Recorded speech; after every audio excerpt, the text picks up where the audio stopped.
High in the mountains of northern Peru, above a steep and rugged canyon, there's a cliffside that holds a secret. At first glance, you might not even notice them. Perched along a narrow ledge are several towering human-like forms, weather-worn, faded by centuries of wind and rain, and staring out over the valley below with blank painted faces. These are the sarcophagi of Karagia, and they're not statues. They're tombs. Constructed by the Chachapoya people over 600 years ago, these coffins served as final resting places for their elite, tribal leaders, priests, or people of great importance to the community. The Chachapoya, sometimes called the Warriors of the Clouds, lived in the cloud forests of the Andes before they were eventually absorbed into the Inca Empire. Each sarcophagus stands about 8 feet tall, crafted from a mix of clay, wood, straw, and stone, shaped into a human form with a flat, elongated face. The heads are sometimes adorned with what look like helmets, and many once had human skulls placed on top, likely as part of ancestor veneration, or to mark the power of the individual within. What's most striking isn't just the design, it's the location. The Chachapoya didn't bury their dead in the ground. They placed them in sarcophagi mounted along sheer cliffs, sometimes dozens of meters above the canyon floor. In places so remote and so precarious, it's hard to imagine how they even got there. There are no paths, no carved steps, just narrow rock ledges and vertical drops. Modern archaeologists have to use ropes and climbing gear just to get close. And yet, centuries ago, without any of this equipment, the Chachapoya managed to build and install these elaborate tombs in one of the most inaccessible places imaginable. And we don't know why.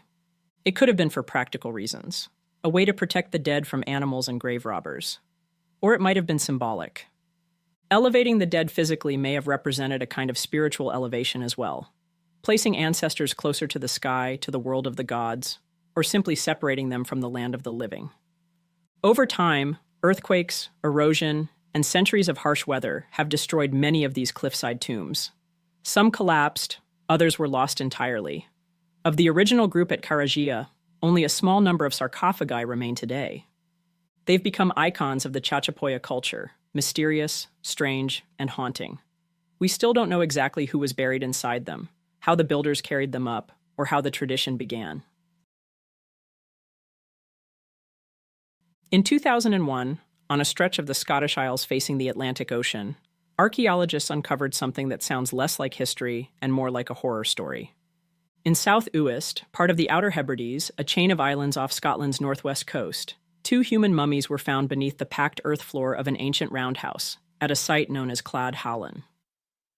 At first, nothing seemed unusual with the discovery. The mummies were curled into crouched positions, the way many Bronze Age people were buried, almost like they were sleeping. Their flesh was still intact in some places, their bones in good condition, and for a time, researchers believed they'd found remarkably well-preserved individuals from around 1600 BC. But that changed when scientists began running tests. The results were strange, then confusing, and finally, undeniable. These were not whole people, they were assembled. The male body, for example, his torso came from one man, his skull and neck from another, and his jaw from someone else entirely. The female was even more jarring. Her remains included a woman's torso, a man's skull, and an arm from a third individual. But they aren't buried as a group, they were buried as one. It was a shocking discovery. Some called them Frankenstein mummies, not for sensationalism, but because there's no known precedent for anything quite like this. Not in Britain, not in the Bronze Age, not anywhere. So the question is why? To begin with, there's how they were preserved. The bodies had likely spent time in a peat bog, a cold, acidic, oxygen-poor environment that slows decay and can preserve soft tissue for centuries. It's the same process behind Europe's famous bog bodies, like the Tallinn Man and Lindo Man. After their time in the bog, the pieces were removed, dried, and reassembled, carefully and deliberately. And then, they were buried beneath the floor of a home, which might be the most unsettling part of all. These patchwork dead were placed directly beneath the place where the living ate, slept, and carried out their daily lives. They weren't hidden far away in a graveyard. They were kept close. And that might be the clue to their meaning. Mummification in Bronze Age Britain was exceedingly rare. Most people were cremated or buried without any preservation. The idea of intentionally preserving, assembling, and then burying the dead beneath a home suggests a worldview that's profoundly different from our own.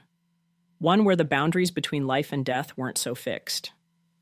Where the past wasn't left behind, it was invited to stay. So were these mummies sacred ancestors, reconstructed spirits, or something stranger? We don't know, and perhaps we never will. Carved more than 9,000 years ago, long before the pyramids rose, before writing, before the first cities, the Judean hills and deserts were a witness to a tradition that still defies explanation. A tradition of faces, faces frozen in stone. These are the Judean stone masks, eerily human, ancient, and hauntingly lifelike.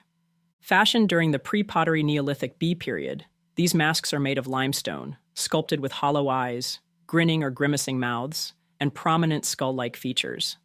Some have subtle variations, wrinkles, asymmetries, that suggest they may have been portraits. Not of the living, but perhaps of those who had crossed over.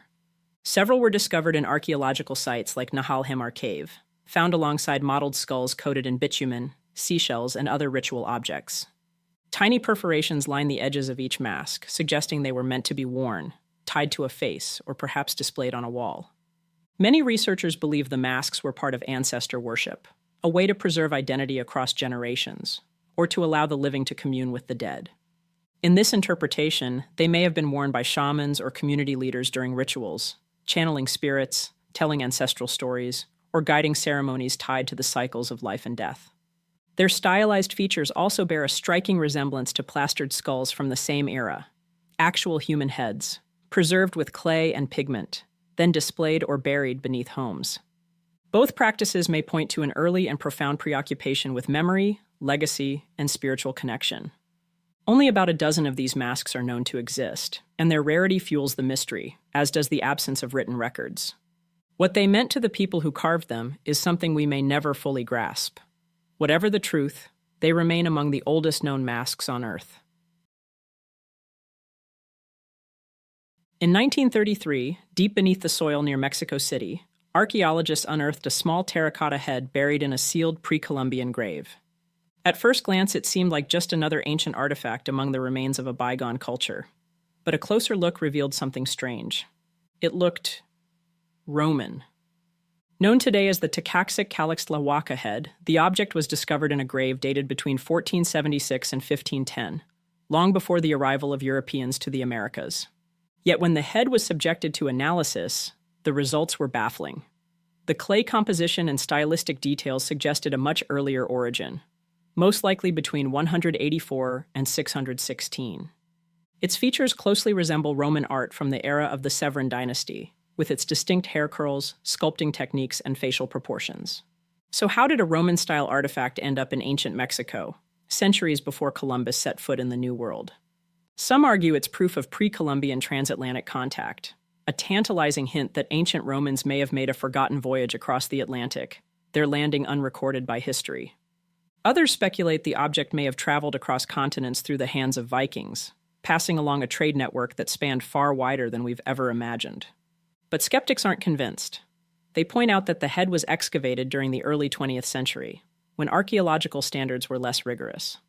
Could it have been accidentally introduced into the site by a later intrusion, or worse, deliberately planted, a hoax meant to stir controversy and attention? Then there's another possibility. The head could be Mesoamerican, created by an indigenous artist influenced somehow by foreign styles.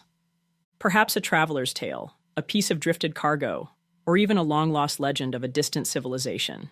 Inspiration, after all, doesn't always require contact. Despite decades of debate, no one can say for certain who carved it, how it got there, or what it truly meant. It's a small object, barely a few inches tall, but it holds enormous implications.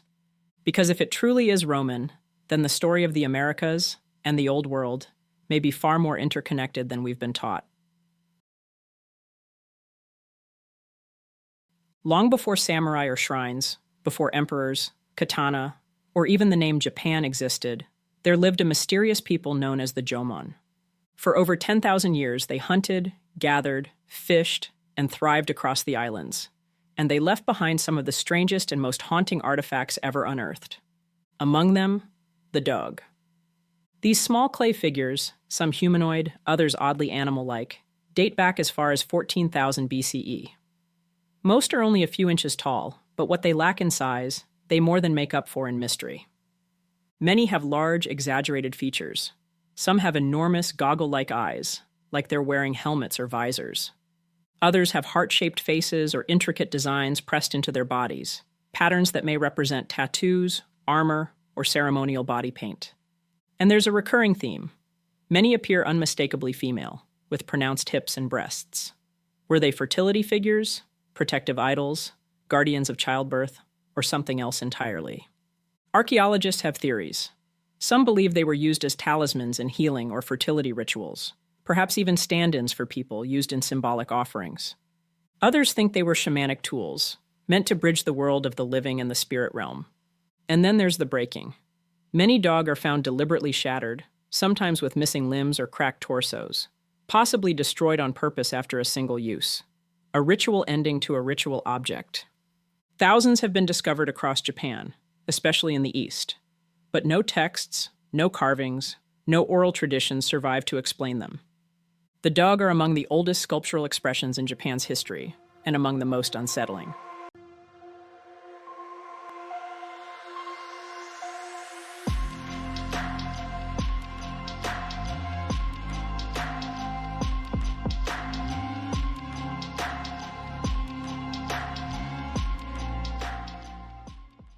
Diane Louise Augat lived what many would consider a typical life. Throughout the 1970s and early 80s, she lived a quiet life as a stay-at-home mom, raising 3 children with her husband in Florida. But over time, the life she had built began to fracture. Slowly at first, then all at once. In 1988, Diane was diagnosed with manic depression, and from there, everything seemed to spiral downwards. She was prescribed medication but struggled to stick with it. Later that same year, her children were taken from her care, her marriage fell apart not long after, and the divorce was finalized in 1991. By then, Diane had become a familiar face to local authorities, mostly for minor offenses and calls about her mental health. According to her mother, Diane was committed under Florida's Baker Act more than 30 times, a law that allows individuals to be held for psychiatric evaluation if they're seen as a danger to themselves or others. It was a pattern Diane couldn't seem to shake. Breakdown, hospitalization, release, repeat. Just weeks before she disappeared, she was back in a psychiatric facility. Her family begged for long-term care, for someone to finally step in and keep her safe from herself. But instead, Diane was released, once again sent out on her own. And this time, she never came back.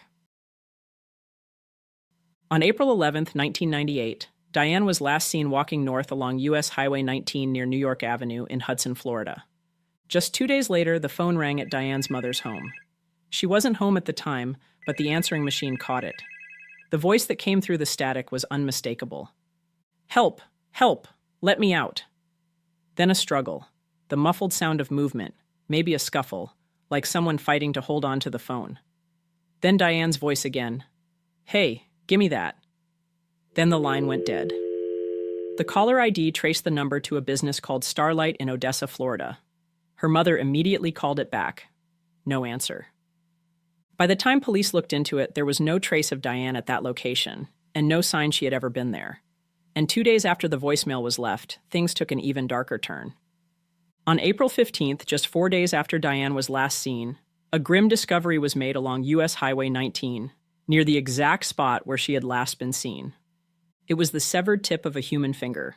It had been cut cleanly, just above the knuckle, with the fingernail still painted red. Authorities later confirmed that it was Diane's right middle finger. Whispers started to spread about a possible second finger being found nearby as well, but when deputies arrived on scene, only one was found. And then, a week later, another clue surfaced. Inside the outdoor freezer of a convenience store in Odessa, someone found a plastic bag. Inside were Diane's clothes. Every item was neatly folded, pristine, untouched. No fingerprints, no blood, no sign of who left it there, and no sign of Diane. Then, in 2000, just 1 day after the St. Petersburg Times ran a story about Diane's case, the mystery deepened again. This time, the clue turned up at a Circle K convenience store in Pasco County, Florida, and the person who found it wasn't a stranger. It was Diane's brother's girlfriend. Inside a clear zip-top bag marked with the name Diane written in bold black marker were several of her belongings: black eyeliner, a bottle of Taboo perfume, bright pink lipstick, and a small tube of toothpaste. To most people, it might have looked like a tossed-out bag of drugstore purchases, but Diane's mom saw it differently. She recognized them right away. The makeup, the perfume, it was the kind of stuff Diane always carried. And that toothpaste was the same brand she'd been issued during her last stay at the mental health facility. It was unsettling. Too specific to be coincidence. Still, there was no way to prove the items were actually Diane's. There were no surveillance cameras, and no one saw who left it. But the timing, the location, the label on the bag, paired with everything else that had already happened, it felt deliberate. More than 2 decades have passed since Diane Augat disappeared. But the bizarre trail of clues she left behind still haunts anyone who's followed her story. Diane Louise Augat is a white female with dark blonde hair and blue eyes. Her ears are pierced, and she had her fingernails painted a bright coral red when she disappeared. She has a scar on her abdomen and tattoos on her back and right shoulder. Diane may also go by the last name Young. If you have any information about the disappearance of Diane Augat, please contact the Pasco County Sheriff's Office at 1-800-854-2862. Even the smallest detail could help bring long overdue answers to a mystery that's remained unsolved for far too long. Kelly Berg Dove, born on August 30th, 1961, was just 20 years old when she vanished without a trace. She'd been working the late shift at the Imperial gas station on South Main Street in Harrisonburg, Virginia. It was June 18th, 1982, on a quiet stretch of road about a mile south of James Madison University. Her sisters worked at the station too, but that night, Kelly had swapped shifts, and she was working alone. During her shift, Kelly called the Harrisonburg police 3 separate times. The first time, she reported a man inside the store harassing her. She let them know she was by herself and asked if someone could keep an eye on the place. Not long after, she called again. The same man had come back. This time, she said he was dressed improperly. It's never been clear what she meant by that. Possibly that he was exposing himself. At 2:30 a.m., Kelly made a third call. She sounded scared. The man had returned once more, and now he was using the payphone outside the store to make obscene calls right to the gas station where Kelly was working. She told police he was driving a silver or gray Ford, and she pleaded for help. Moments later, the line went dead. When officers arrived, it had only been a few minutes, but Kelly was gone. Her purse was still sitting on the counter. A magazine lay open beside it, and a cigarette burned all the way down to the filter in the ashtray. But there was no sign of a robbery, no struggle, and no trace of Kelly. Police believe her abduction may have taken just seconds, and that her attacker was likely armed. Her family says Kelly would have fought back if she could. Another clerk working at a nearby convenience store that night reported seeing a man come in roughly 30 minutes before Kelly disappeared. The man was driving a gray car and described as being in his early 20s, with shoulder-length blonde hair. But police were never able to confirm if he had anything to do with Kelly's case. According to her sisters, obscene calls and creepy behavior from customers were all too common, especially on the night shift. But after Kelly went missing, the harassment stopped. In the 6 weeks that followed, the gas station received just one inappropriate phone call.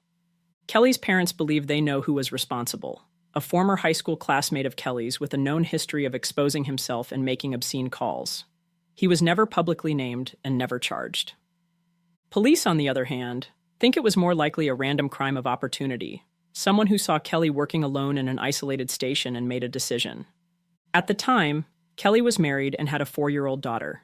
She lived in Bridgewater, Virginia, and her family described her as a devoted mother and wife with no reason to walk away from her life. She was declared legally dead in 1989. But what happened to Kelly Dove in those early morning hours of June 18, 1982, is still a mystery. If you have any information about her disappearance, please contact the Harrisonburg Police Department at 540-434-2545.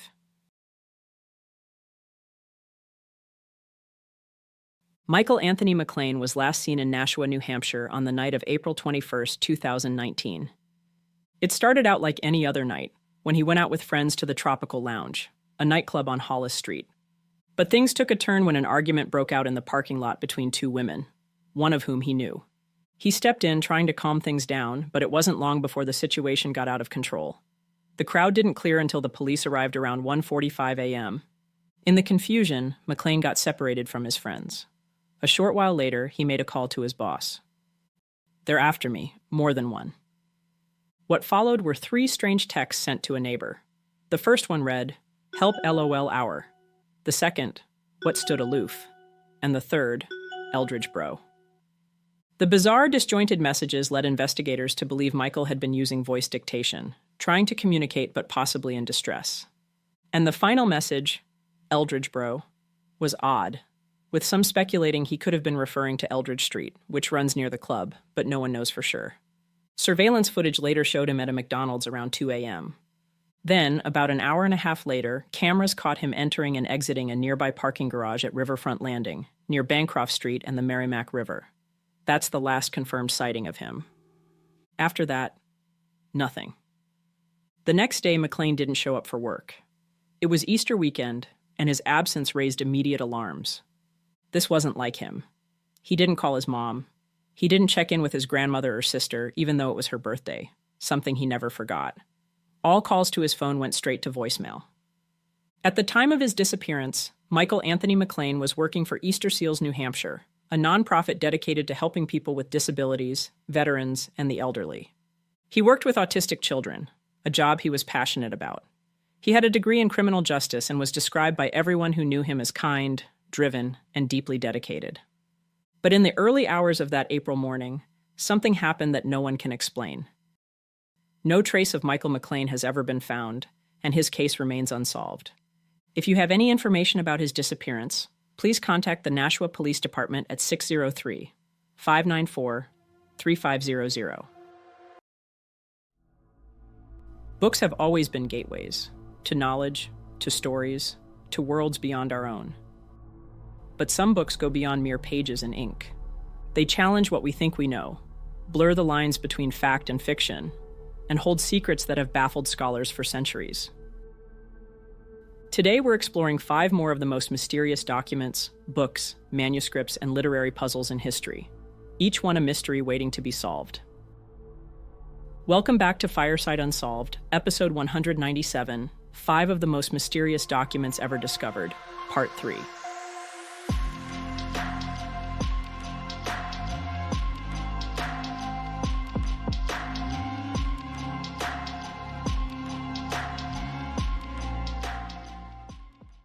In the halls of the National Library of Sweden sits one of the most remarkable books ever created, a massive manuscript known as the Codex Gigas, or simply the Giant Book. It's truly impressive in size, nearly 3 feet tall, weighs over 160 pounds, and it contains more than 300 pages. Each page is made from carefully prepared animal skin, likely from around 160 donkeys or calves for the entire book. Opening it is less like turning pages and more like stepping through a threshold into another time. The legends and stories surrounding it only deepen its mysterious reputation. The most well-known tale dates back to the early 13th century at a Benedictine monastery in what is now the Czech Republic. According to the story, a monk there committed a serious offense and was sentenced to be walled up alive, left to die in isolation. Desperate to save himself, he offered something intriguing. If his life was spared, he would create a single book that would contain all human knowledge. It would include the complete Bible, histories, medicine, and magic, and he would complete the entire document in just one night. But as midnight approached, the monk could see the task was going to be impossible. From here, the legend takes a darker turn.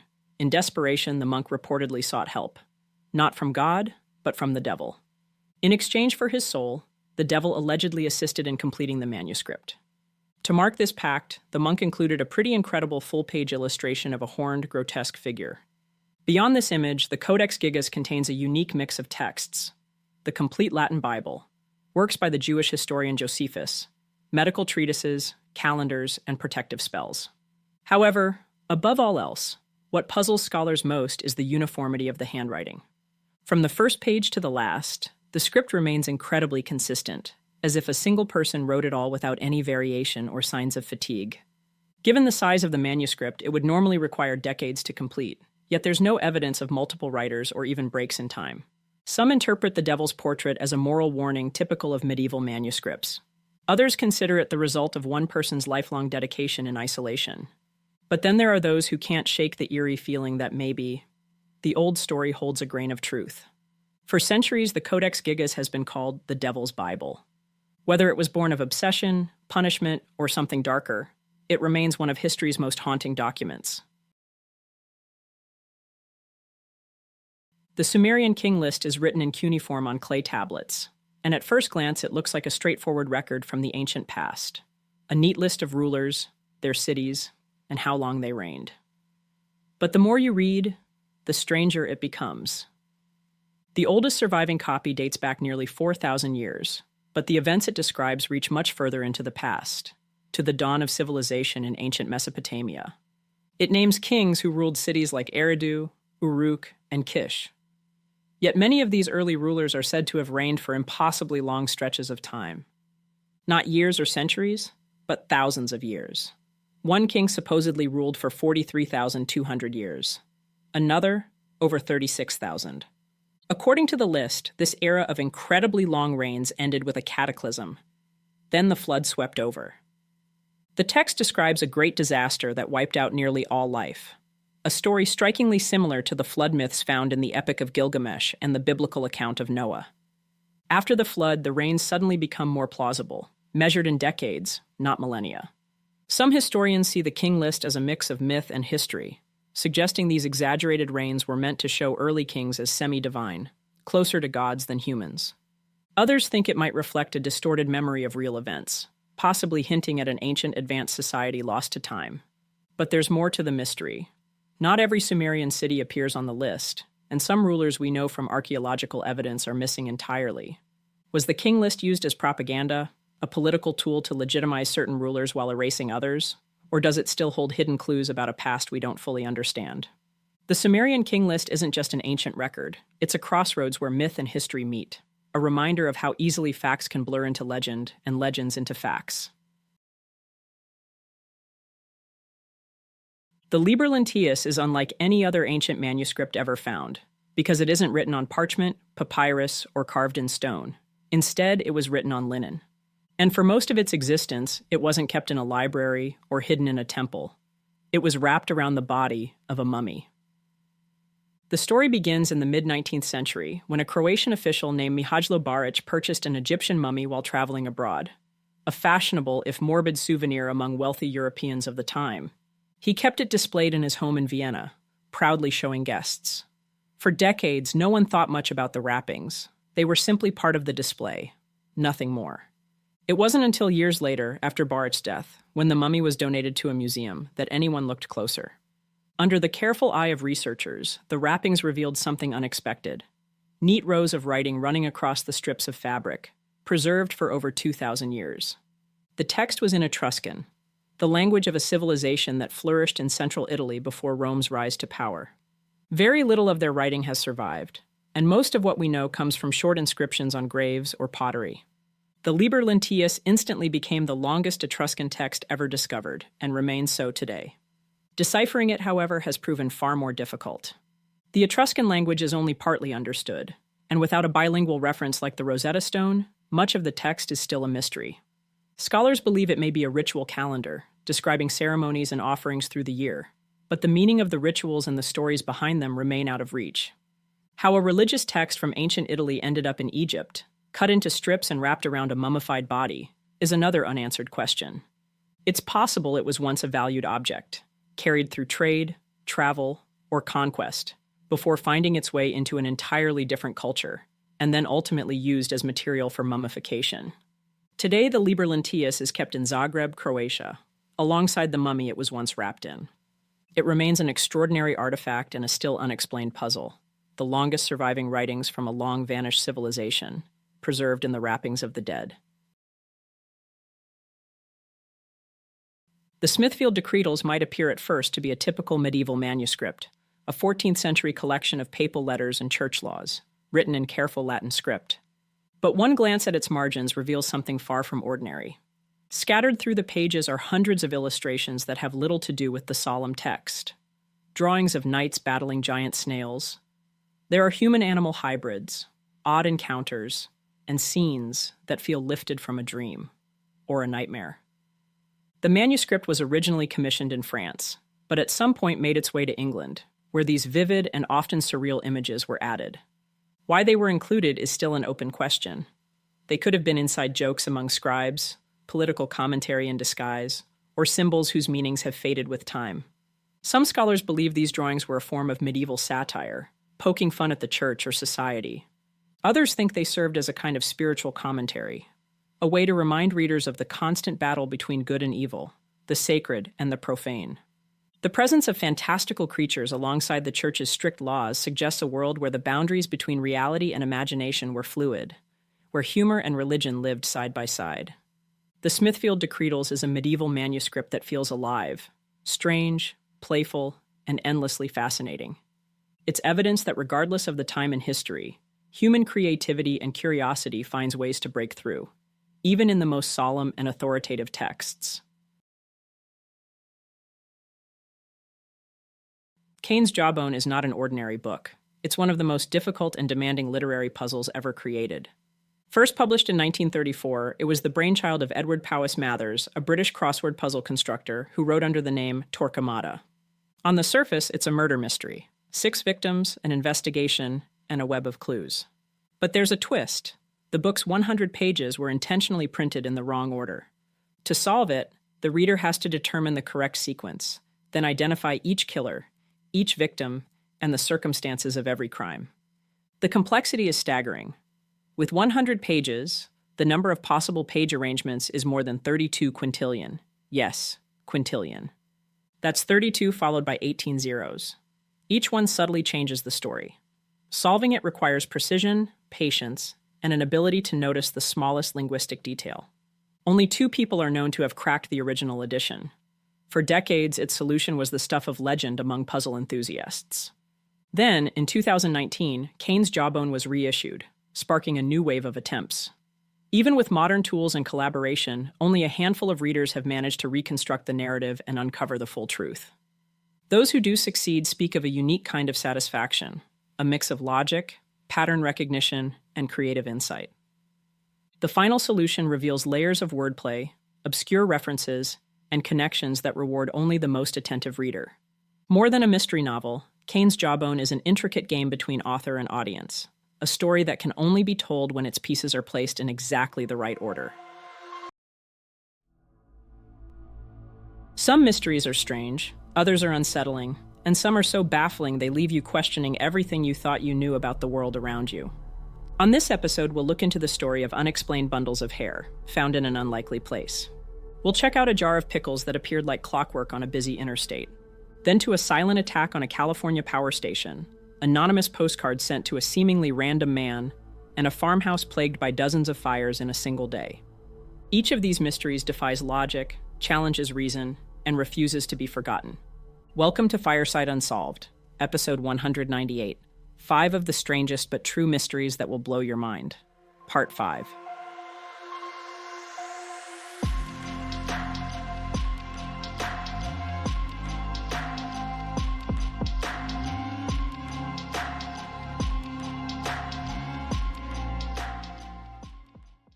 In early March of 2019, the Mesa neighborhood of Santa Barbara, California, was a place where days passed quietly. Children rode bikes in the late afternoon sun, and the rhythm of life was entirely predictable until the hair began to appear. The first discovery was a small clump of hair, tightly bound with a rubber band, lying in the street. Strange, yes, but easy to dismiss. Until another turned up, and another. Within days, they were scattered across the neighborhood, at the ends of driveways, in crosswalks, and beside storm drains. Every bundle was deliberately placed where it had been found.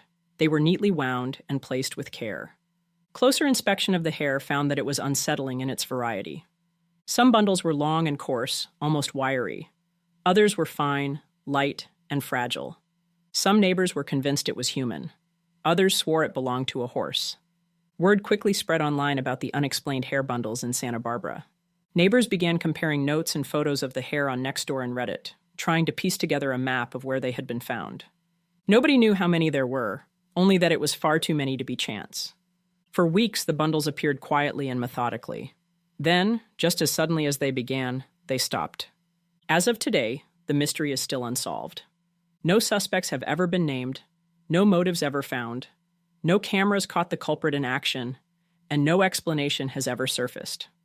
For a few strange weeks in 2019, someone left behind their calling card in the form of tightly bound hair. And somewhere, someone knows why the hair was left, and why it stopped. The strange tale of the I-270 pickle jars began quietly in 2012, in the suburban town of Des Peres, Missouri. On the ramp leading from I-270 north onto Manchester Road, there's a nondescript concrete ledge, just an ordinary spot you'd pass 1,000 times without a second thought. But locals know it for something very unusual: a lone jar of pickles. No one knows who put it there or why. But when the jar would fall, shatter, or disappear, another would appear, sometimes within hours, often within days. And it was never the same jar twice. The lids came in different colors. The pickles were sliced differently, sometimes spears, sometimes chips. Dozens of commuters witnessed the jars over time, yet no one was ever seen placing one. No confession ever surfaced online or in the local rumor mill. Whoever was responsible was meticulous, consistent, and completely anonymous. For 6 years, the jars appeared and reappeared without explanation, until April 2018, when the ledge was bare. The jar that was sitting there disappeared, but this time no jar was ushered in as its replacement. Since then, the ledge has remained just an empty concrete spot where a strange tradition had once been born, and lived for a time. And that's where the story ends, at least for now. Only the secret keeper of this bizarre roadside ritual knows if the pickle jar will ever return. In the early morning hours of April 16, 2013, the quiet outskirts of San Jose, California became the stage for one of the most calculated and unsettling attacks on the U.S. power grid in history. At 12:58 a.m., under the cover of darkness, someone cut a series of AT&T fiber optic cables just off U.S. Route 101. 9 minutes later, another set of cables, this time belonging to Level 3 communications, was severed. Then at 1:31, a surveillance camera watching the Pacific Gas and Electric Company's Metcalfe transmission substation caught a strange flash of light. A beam, quick and deliberate like the wave of a flashlight. A signal, perhaps. Moments later, the still night erupted. The muzzle flashes of rifles lit the darkness, and sparks flew as rounds slammed into the chain-link fence. Motion sensors tripped, and the security offices at PG&E received an alarm. A nearby power plant engineer, still with working phone lines, called 911 to report gunfire. Deputies were dispatched, but by the time they arrived, the night was quiet again. The locked gates kept them from getting close. Seeing nothing unusual, they left. The attackers, still unseen, continued their work. Using precision rifle fire, they targeted 17 massive transformers, punching holes in the cooling systems. Thousands of gallons of oil bled onto the gravel, causing the equipment to overheat. At 1:50 a.m., another flashlight signal, this time the cue to vanish. When investigators later swept the site, they found more than 100 shell casings. By the time a PG&E worker arrived at 3:15 a.m., the damage was already done. The substation had suffered more than $15 million in destruction. Only quick rerouting of power from nearby Silicon Valley plants kept the region from a blackout.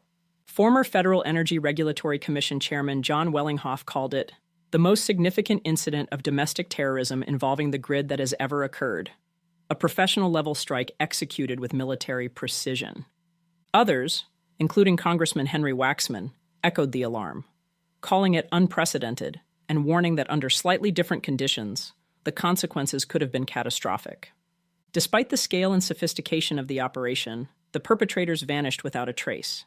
No group claimed responsibility. The FBI publicly stated they did not believe it was the work of a terrorist organization.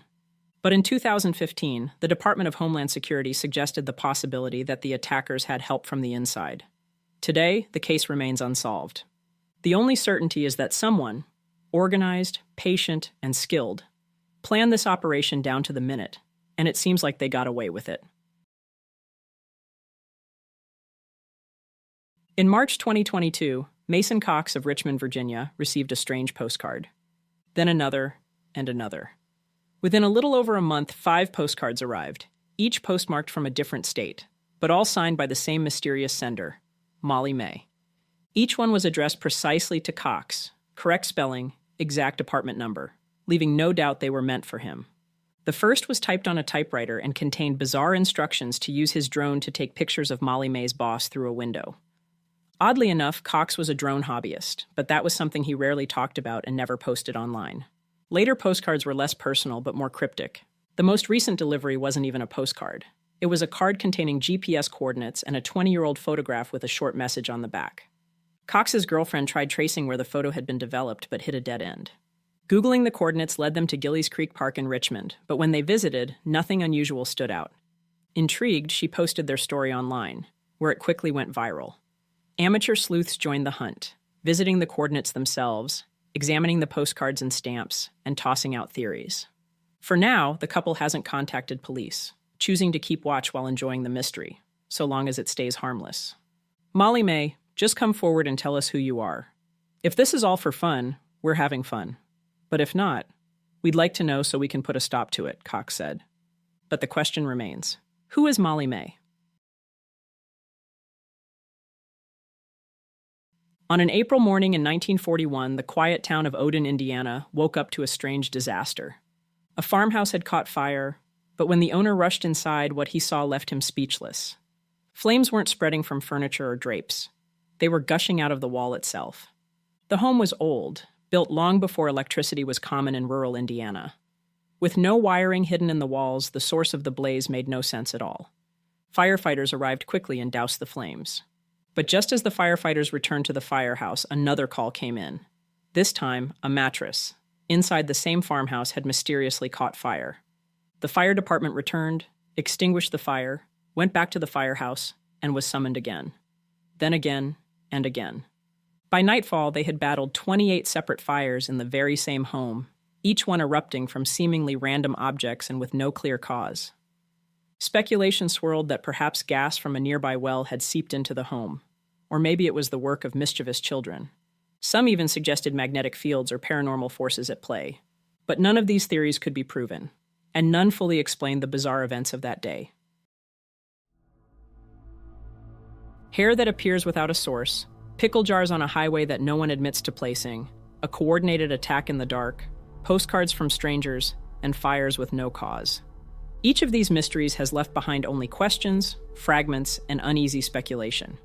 Maybe the answers are out there, buried in an overlooked clue, hidden in a forgotten file, or maybe they'll never be found at all. But one thing is certain, the world is far stranger than we dare to imagine. Thanks for joining us for this episode, and we'll see you next time. Fireside.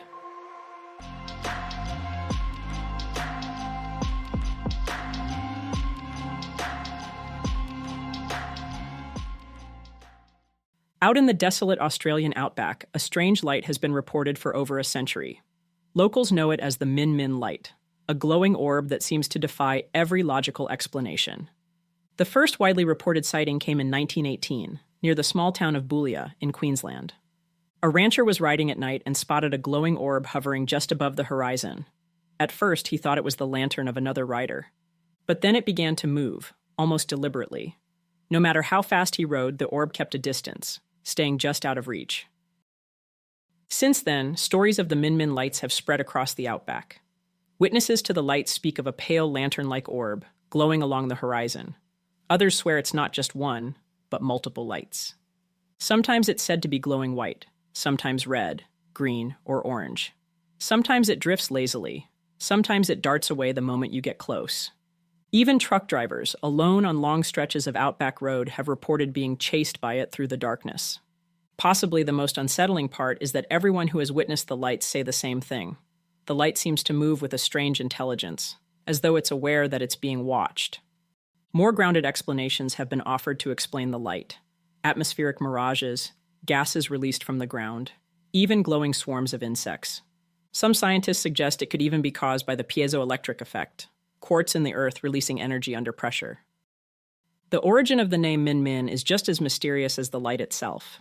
Some say it comes from an Australian Aboriginal language spoken in the Cloncurry area, while others connect it to the Min Min Hotel, a small outback settlement near where the light was first observed. But many who've seen it firsthand insist those explanations fall short. Non-Indigenous folklore paints the Min Min light as something both benign and unnerving, a presence that can be fascinating yet deeply disorienting, almost alive. For those who encounter it, the experience is unforgettable. Some call it beautiful, others unsettling, but irregardless, it feels like something that isn't supposed to be there. In the salt marshes of India, near the India-Pakistan border, there's a legend whispered by the villagers that live there. For generations, people have claimed to see strange sphere-shaped flames just above the ground. Locals call them chirbati, literally ghost light in the local Kuchi Sindhi language. Villagers tell stories of walking home after dark when a ball of light appears right in front of them. It moves with a speed and intelligence that makes them stop in their tracks. Sometimes it bobs gently, other times it darts away, only to reappear moments later in a completely different place.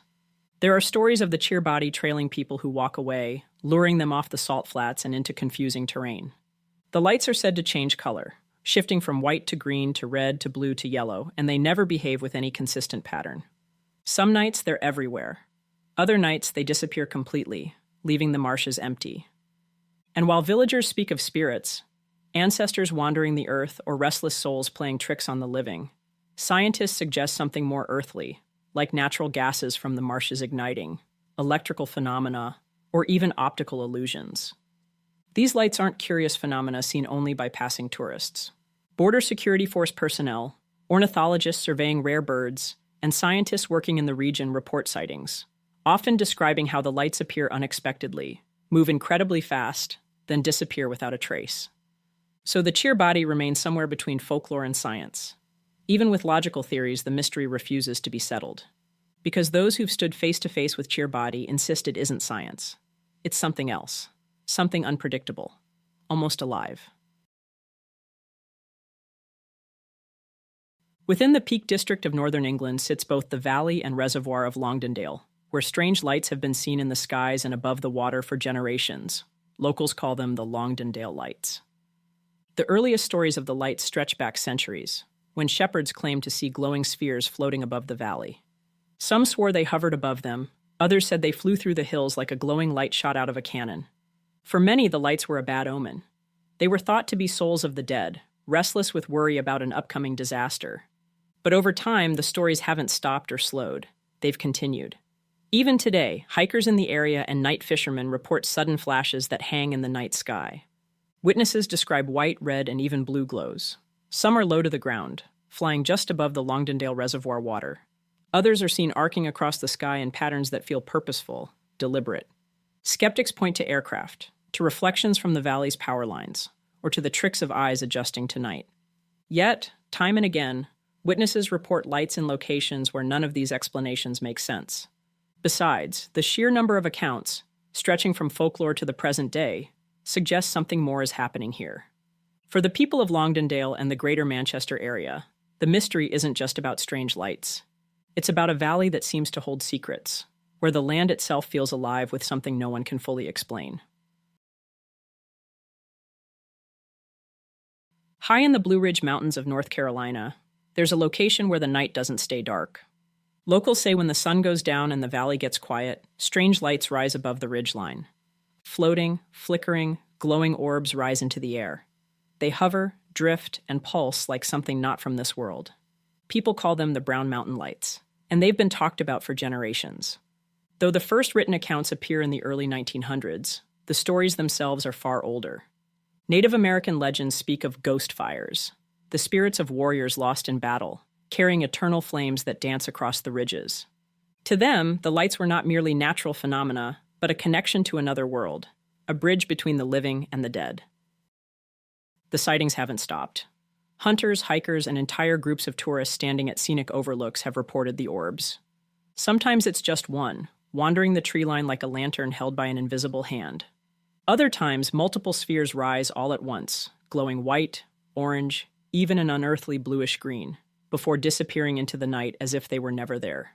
For decades, scientists have tried to explain the phenomenon by blaming car headlights, swamp gas, or illusions of the terrain. But none of these theories account for the light's long history, stretching back centuries, long before roads or vehicles. For the people who live in the shadow of Brown Mountain, the lights aren't just a curiosity.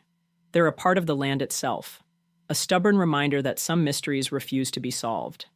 And when night falls on those ridges, you can't help but wonder, are you watching the lights, or are they watching you?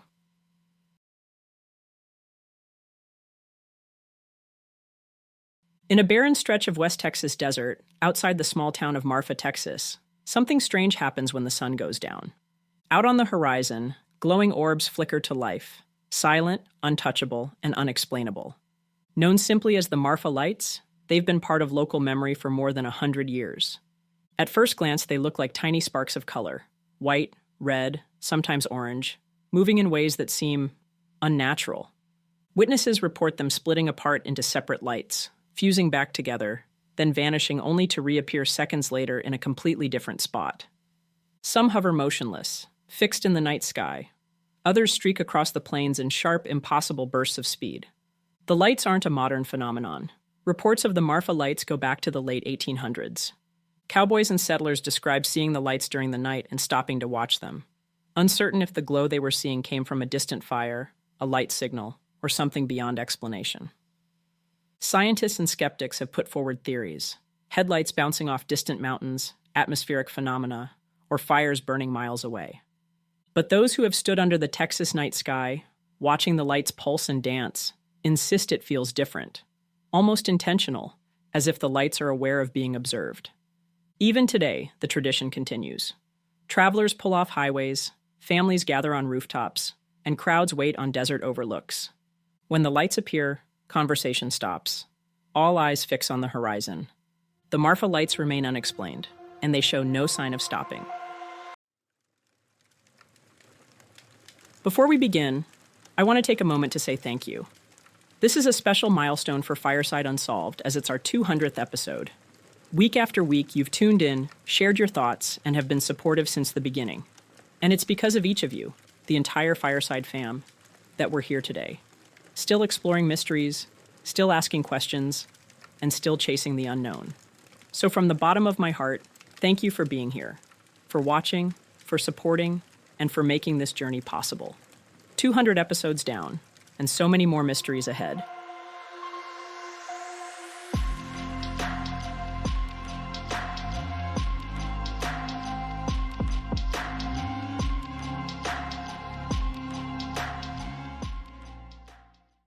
At first glance, the Cantino planisphere looks like a pretty ordinary Renaissance world map. Colorful, detailed, definitely an ambitious project. But the backstory of the map reads more like a spy thriller. In the year 1502, a man named Alberto Cantino, an Italian secret agent, was on a mission for the Italian Duke of Ferrara in the port city of Lisbon, Portugal.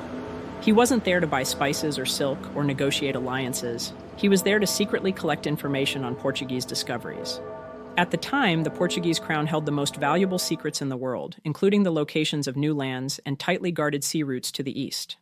Cantino managed to secure a copy of Portugal's master map by paying a royal cartographer 12 ducats, about 42 grams of gold, or the modern equivalent of roughly $4,500. What he obtained wasn't a rough outline. It was a carefully hand-copied map, as detailed as any official chart of the day. According to accounts, the document was so large that Cantino couldn't simply hide it on his person. Instead, it was rolled and smuggled out of Portugal inside a hollow cane and delivered safely back to Italy. When it arrived back in Ferrara, the Cantino planisphere was a revelation. For the first time, Europeans outside Portugal could see the coast of Brazil, drawn with remarkable accuracy, 18 years before Magellan ever rounded the tip of South America. The map also depicted Newfoundland, the Caribbean islands, and the coastlines of North and Central America. And possibly the most significant aspect of the map is that it showed the Treaty of Tordesillas' line of demarcation, the papal boundary dividing the globe into Portuguese and Spanish spheres of influence. On this map, geography and politics were inseparable. But the Cantino planisphere is also a paradox. Parts of it are astonishingly precise, evidence of first-hand Portuguese knowledge. Other parts are incomplete, distorted, even clumsy, likely filled in from memory or improvised because of time constraints. It looks like what it is: a flawed, hurried copy, a snapshot of a secret, stolen in a moment of panic. And then there's its survival. After serving its purpose for the Duke of Ferrara, the map disappeared from view. For centuries, it was considered lost. Until 1859, when it resurfaced in the most unlikely of places, a butcher's shop in Modena, pinned to a wall. Today, the Cantino planisphere is far more than an ordinary Renaissance artifact.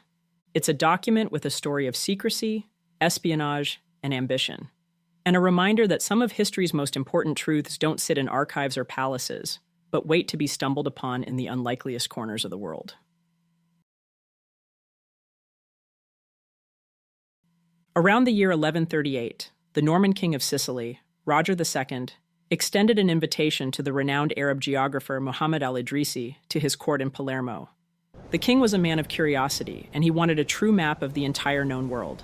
Not one based on old fables and guesswork, but one built on facts available at the time. During their meeting, Al-Idrisi shared his extensive knowledge and his own experiences traveling through North Africa and Western Europe. First-hand observations that fascinated the king.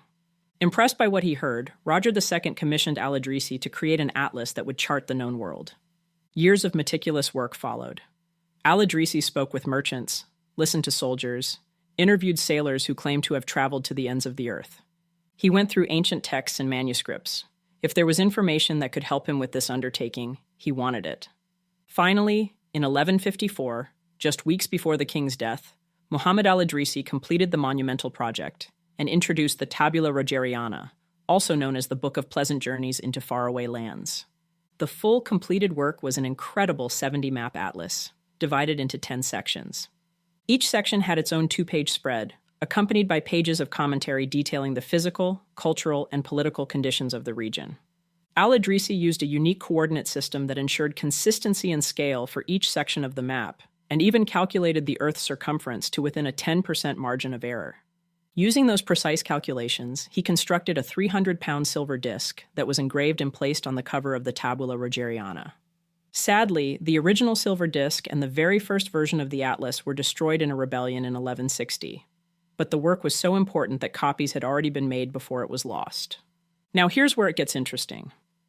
The sections of the map closer to Roger II's kingdom of southern Italy, like Europe and North Africa, were incredibly detailed and accurate.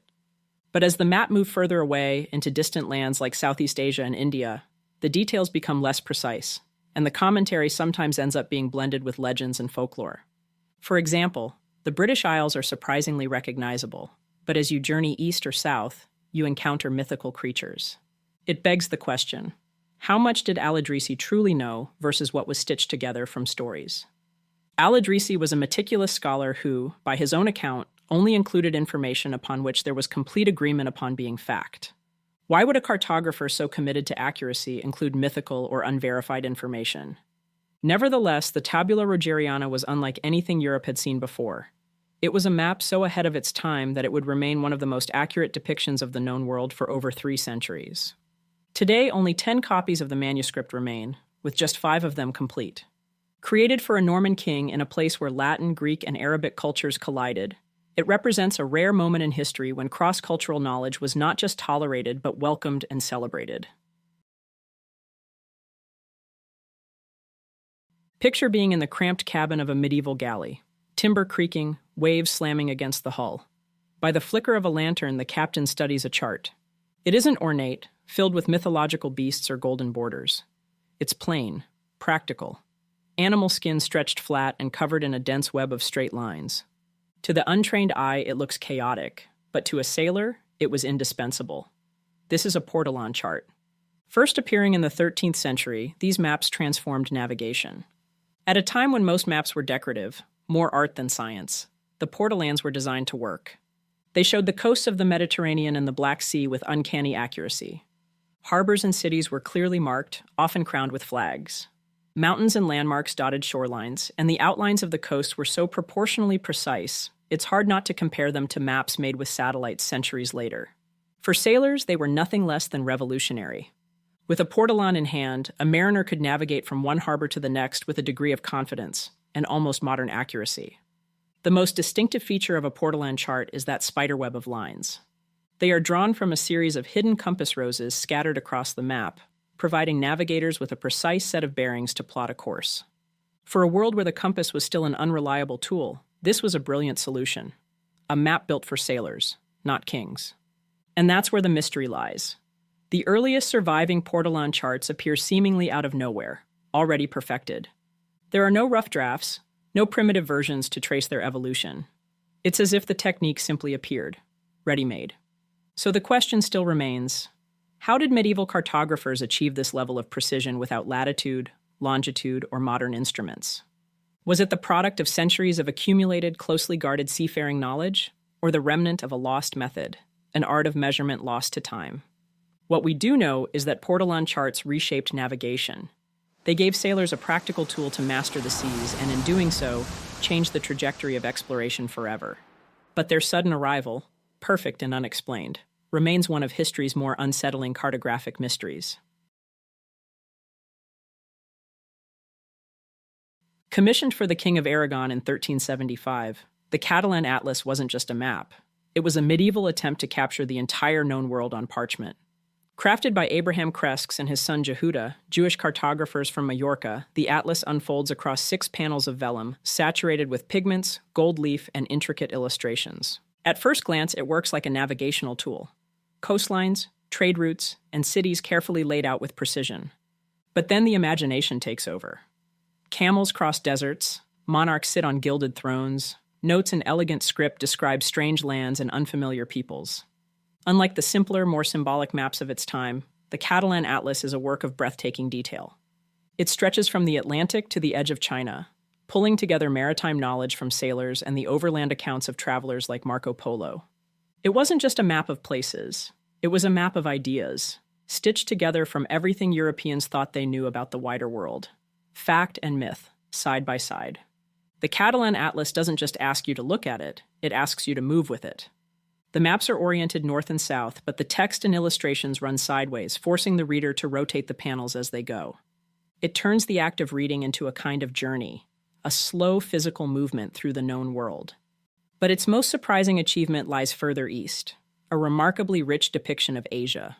Not just major landmarks, but routes of the Silk Road, descriptions of the Mongol Empire, and notes that trace directly to the reports of Marco Polo and other European and Arab travelers who carried fragments of the East back to the Mediterranean. The Catalan Atlas reveals a staggering range of information for the 14th century, both as a record of the world as it was becoming discovered, and a reminder of how much was still uncertain. When French mathematician Orontius Phineas unveiled his world map in 1531, it looked at first like just another Renaissance vision of the globe. But centuries later, researchers noticed something strange hiding in plain sight. At the bottom of the map, beneath the southern tip of South America, Phineas drew another landmass.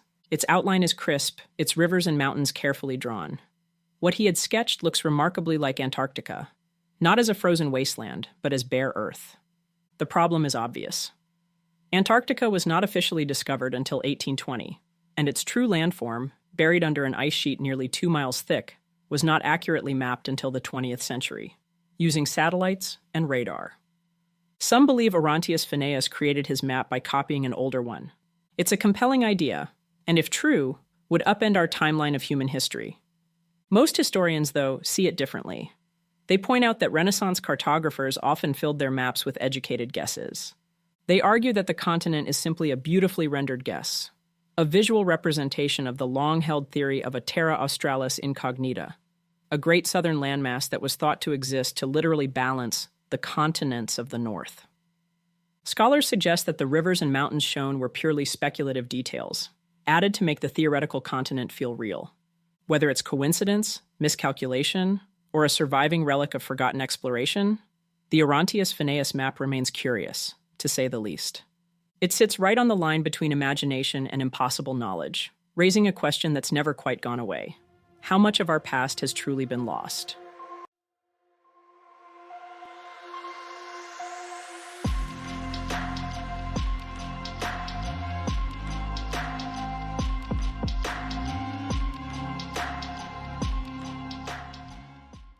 Shergar was born on March 3, 1978. An Irish-bred, British-trained thoroughbred racehorse that was destined to become a legend. His owner, Prince Karim al-Husseini, better known as the Aga Khan, sent the young colt to Britain for training in 1979. By the following year, Shergar was ready to race. He debuted in September 1980, running twice, winning one race and placing second in the other. Then came 1981, the season that turned Shergar into a phenomenon. Out of 6 races, he won 5. His most famous victory came that June, when he stormed to first place in the 202nd Epsom Derby. He didn't just win, he obliterated the field, crossing the line 10 lengths ahead, the widest winning margin in the Derby's history. The performance sent shockwaves through the racing world. American investors quickly offered $40 million to co-own the horse, but the Aga Khan refused. Instead, he created his own ownership group. He offered up 40 shares at a record-breaking £250,000 each, valuing Shergar at £10 million. The highest price ever placed on a racehorse at the time. Shergar wasn't finished. 3 weeks later, he won the Irish Sweeps Derby by 4 lengths. A month after that, he claimed the King George VI and Queen Elizabeth Stakes, again by 4 lengths. His final race of the year was less triumphant, finishing 4th, but by then his reputation was sealed. After that dazzling season, Shergar retired to stud in County Kildare, Ireland. At just 3 years old, he had already secured his place in racing history. Then, on the night of February 8, 1983, Shergar was stolen. Armed men stormed the Aga Khan stud farm and took the world's most valuable racehorse. The kidnappers demanded a ransom of £2 million. Negotiations followed, but they quickly fell apart. By the 4th day of talks, the owners refused to pay, unconvinced that Shergar was even still alive. Then the thieves cut off all contact. Years later, in 1999, former Irish Republican Army member Sean O'Callaghan claimed the operation had been carried out by the Irish Republican Army as a fundraising scheme for weapons. According to his account, Shergar panicked after the abduction and badly injured his leg. Unable to control the situation, the gang shot him. The IRA has never acknowledged involvement, no one has ever been arrested, and Shergar's body has never been found. On the morning of July 8, 2005, shepherds in the Turkish village of Gayvaş watched in disbelief as their flock suddenly started running toward a nearby cliff's edge. It started with a single sheep. No warning, no hesitation. It simply got to the edge and jumped. Then another followed, and another. Within minutes, the entire herd was in motion, a wave of wool and panic spilling over the edge like a waterfall of sheep. The chain reaction didn't stop until nearly 2,000 sheep had gone over. 450 were killed instantly, their bodies forming a growing cushion of death at the base of the cliff. The rest, over 1,500 sheep, survived, but only because the pile of dead sheep broke their fall. Villagers were left stunned. These sheep weren't sick, and there was no predator driving them to jump. It was as if instinct had simply collapsed, replaced by a mysterious momentum that dragged the entire flock off the edge of a cliff. 26 families had shared the flock. Every family had an average of 20 sheep. One of the villagers who stood at the edge of the cliff that day, staring down at the mass of broken bodies below, said that there was nothing that they could do to stop it once it started. The dead sheep were valued at around $100,000, a catastrophic blow in a region where the average income barely reached $3,000 per person, per year. For families who depended on their animals for survival, the cliff fall was an economic disaster and a bizarre, unexplainable accident. Oscar wasn't just any cat. He was one of 6 adopted by the Steerhouse Nursing and Rehabilitation Center in Providence, Rhode Island, a small 41-bed facility where residents with terminal illnesses went to spend their final days. At first, Oscar blended into the background of the pet-friendly home, but after about 6 months, the staff began to notice something strange. Whenever a patient was within hours of death, Oscar would appear. He would quietly hop onto the bed, curl up beside them, and stay. It happened once, then again, and again. By the time he'd done it 25 times in a row, the nurses no longer saw it as coincidence. Oscar wasn't just keeping company. He seemed to sense the person was going to pass soon. The staff began to treat his presence as a signal. If Oscar was found curled up next to someone, they would call the family.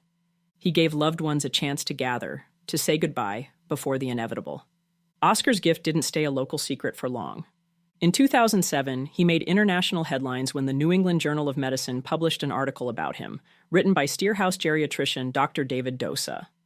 By 2015, staff believed Oscar had correctly signaled the passing of nearly 100 residents. Scientists tried to explain it by suggesting Oscar could smell the chemical changes in the body as life slipped away. Others dismissed it as coincidence, nothing more than coincidence and chance. But for the families who arrived in time, and for the nurses who saw it again and again, the explanation hardly mattered. Oscar gave something modern medicine couldn't: a final moment, a last chance to say goodbye. After 17 years at Steerhouse, Oscar himself passed away on February 22, 2022.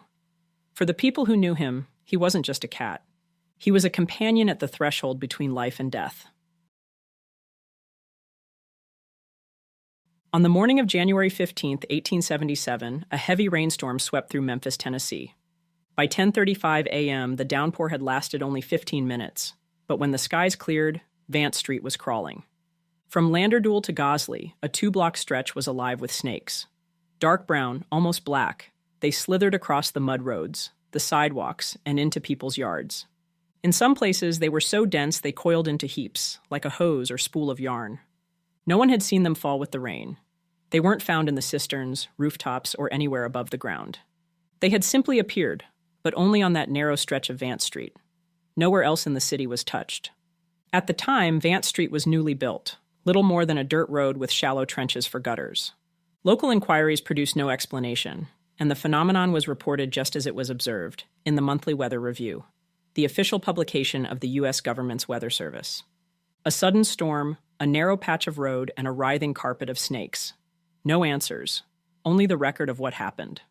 A month later, Scientific American picked up the story.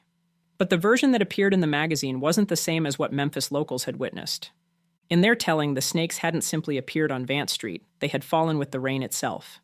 The article even speculated that a hurricane had swept them up from some unknown swamp and deposited them in the city. And instead of being confined to 2 blocks, the snakes were said to be distributed all over the southern part of the city. No source was cited, no eyewitness testimony was given. The details had changed, expanded, sensationalized, and perhaps invented altogether. What began as a bizarre but contained local mystery was transformed into something closer to folklore, a full-on reign of snakes. And with that, the Memphis incident slipped into the strange catalog of unexplained phenomena, balanced somewhere between fact and exaggeration. In September 1931, the Irving family, James, his wife Margaret, and their 13-year-old daughter Voire, began hearing something strange inside the walls of their remote farmhouse on the Isle of Man. At first, it was just scratching and rustling, the kind of noises you might blame on a rat or a bird trapped in the walls. But soon, the sounds grew stranger. Low growls, barks, and even what sounded disturbingly like a human baby crying. Then came the voice. The Irvings claimed that the unseen creature introduced itself as Jeff, a talking mongoose born in New Delhi in 1852. Voire later described Jeff as being no bigger than a rat, with yellowish fur and a long, bushy tail. According to the family, Jeff's personality was as bizarre as his origin story. He called himself an extra clever mongoose, sometimes an earthbound spirit, and other times a ghost in the form of a mongoose. His words grew even more unnerving. I am a freak. I have hands and I have feet. And if you saw me, you'd faint. You'd be petrified, mummified, turned into stone, or a pillar of salt. The Irvings made a series of extraordinary claims about Jeff. According to them, Jeff acted as the guardian of their home, alerting the family to approaching guests and unfamiliar dogs. If a fire was left unattended at night, Jeff would supposedly go downstairs and put it out. He also reportedly woke family members who had overslept, and when mice infiltrated the house, he would take on the role of a cat, preferring to scare them rather than kill. The Irvings insisted that Jeff had particular tastes.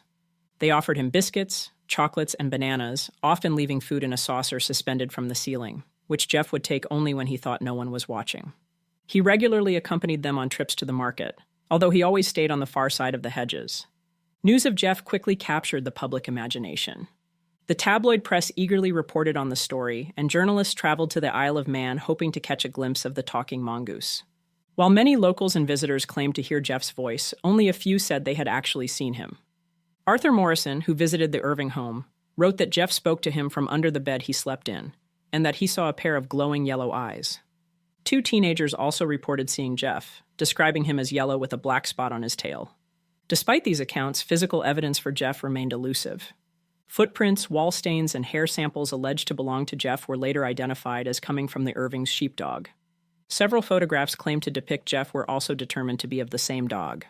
After the death of James Irving, Margaret and Voire Irving left their home in 1945. The farm, burdened with a reputation for being haunted, reportedly had to be sold at a loss. In 1946, the new owner, Leslie Graham, claimed in the press that he had shot and killed Jeff. However, the body he displayed was black and white, much larger than the famous mongoose, and Voire Irving remained adamant that it was not Jeff.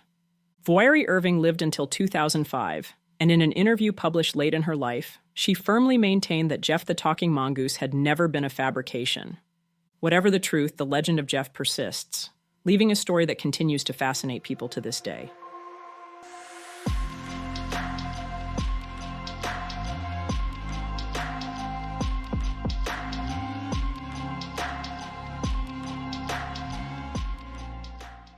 For centuries, countless people across countless cultures have described the same terrifying experience during sleep paralysis. They wake up, unable to move, and can sense something in the room with them. Something heavy, something dark, a presence. The feeling of being watched is immediate, and it feels personal. Then they see it. It might be standing in the doorway, lingering around the foot of the bed, or simply appear at the edge of your vision. Barely there, but unmistakable.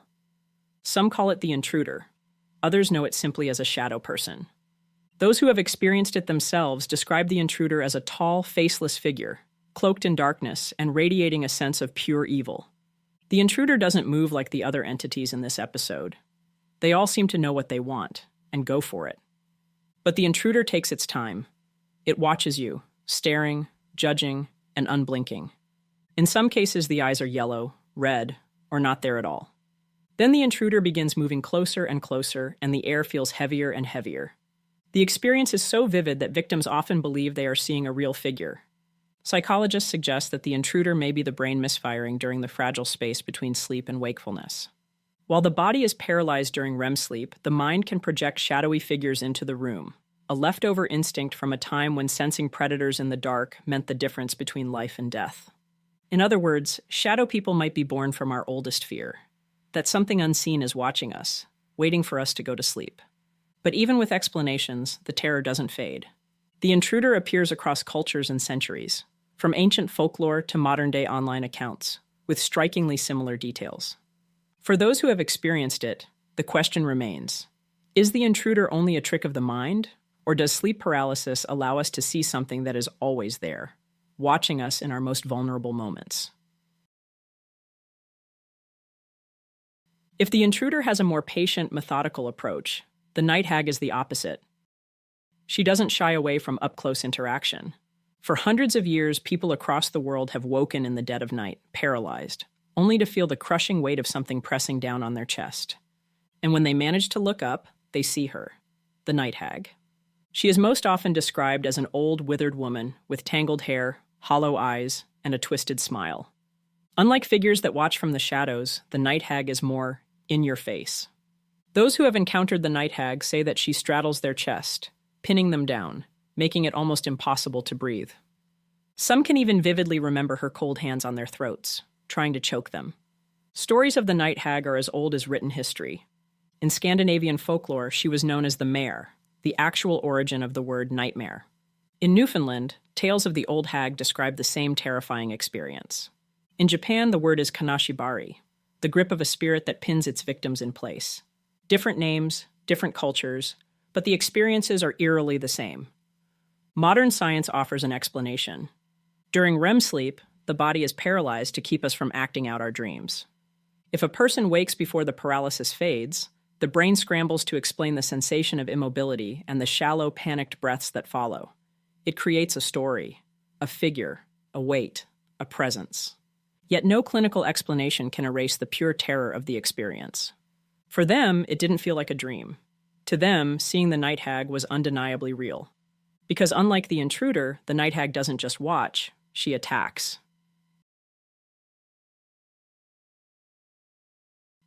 In the Middle East and parts of North Africa, sleep paralysis is often explained not by science, but by something far older, something woven into centuries of belief: the jinn. In Islamic tradition, the jinn are powerful beings made of smokeless fire, unseen spirits that live alongside humanity. They are capable of shape-shifting, altering minds, and influencing the world in ways we can't see.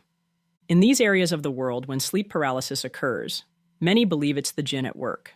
Victims describe waking, frozen in place, only to sense a dark force at their bedside. Sometimes it whispers their name, filling their mind with thoughts that feel as though they've been implanted from outside themselves. Others claim they've seen the jinn take form, as a dark silhouette, an animal with burning eyes, or a monstrous figure crouched at the edge of the bed. Unlike the faceless intruder or the abusive night hag, the jinn are said to be intelligent. They are said to choose their victims with intent, sometimes whispering in rhymes and riddles, sometimes taunting, sometimes revealing secrets the dreamer should not know.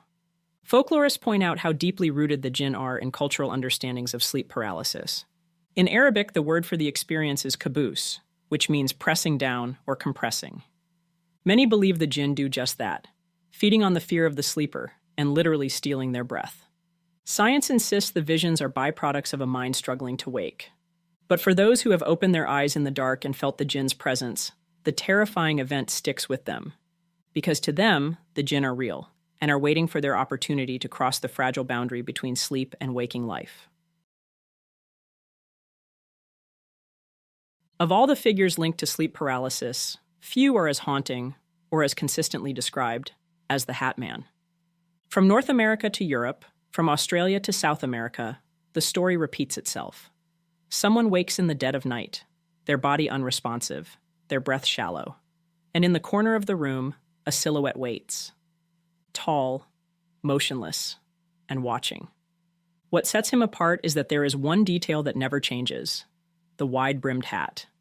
Sometimes it's a fedora, sometimes a cowboy hat, sometimes a tall top hat.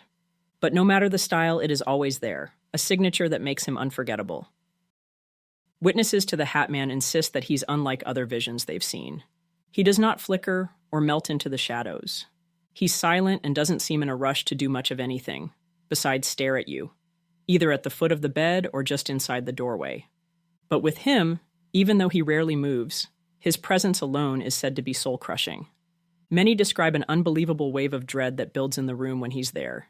And for some, the Hat Man moves closer, unnaturally gliding across the room until he hovers over the paralyzed dreamer, his face hidden beneath the brim of his hat.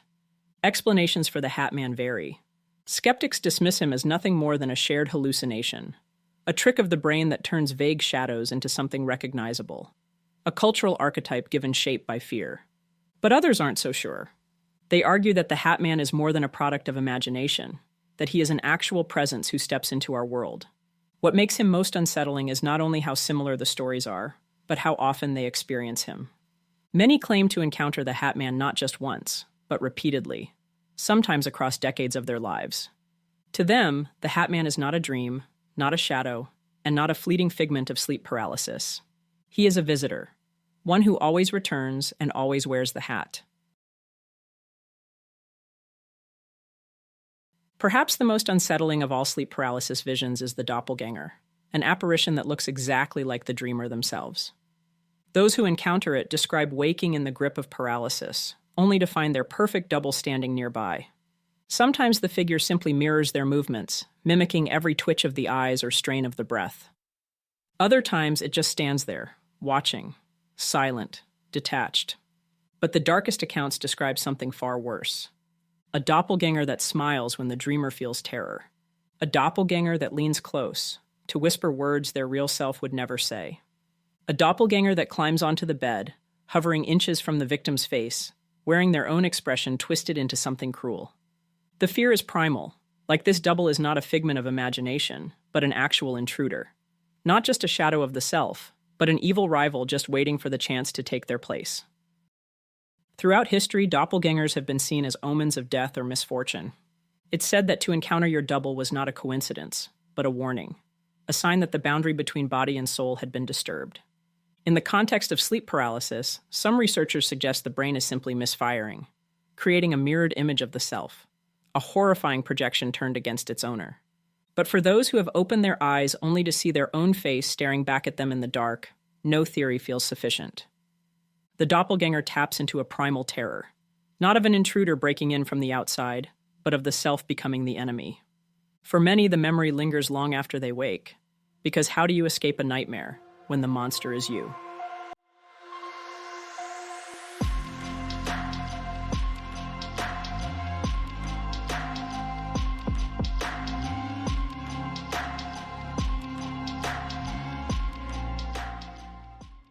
For 12-year-old Kathleen Kelly, May 22, 1981, was supposed to be a simple, fun day.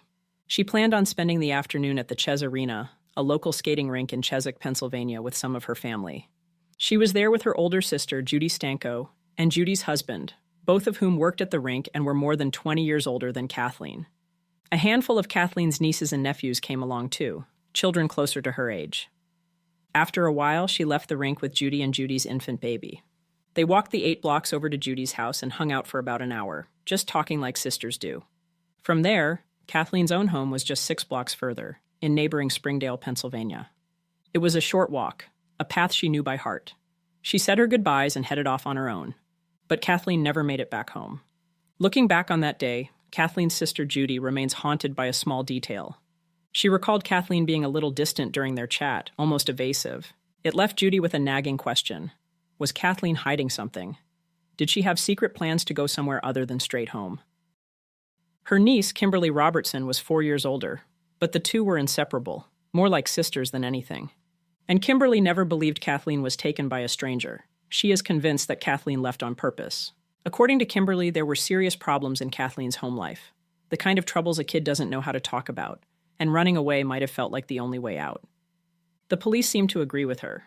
From the very beginning, they treated Kathleen's case as a runaway, not a missing persons case. With that one simple distinction, any chance of a major search or serious investigation evaporated. The official response wasn't to look for her, but to simply wait for her to come home. So the family waited. The days turned into weeks, the weeks into years. An entire decade went by with nothing new about her disappearance. Then one day the phone rang in Kimberly's house. She answered, and a voice on the other end said just one thing. You know who I am, and I'm fine. Before Kimberly could even speak, the line went dead. It wasn't the only strange call she received. There were others over the years. Times she'd pick up the phone to hear nothing but empty silence on the other end. Kimberly would ask, Kathleen, is that you? But the caller would always hang up. Was Kathleen Kelly a girl taken by a stranger, or a young woman who chose to build a new life? For her family, the years of not knowing have been the hardest part. They still hold out hope that she is alive somewhere.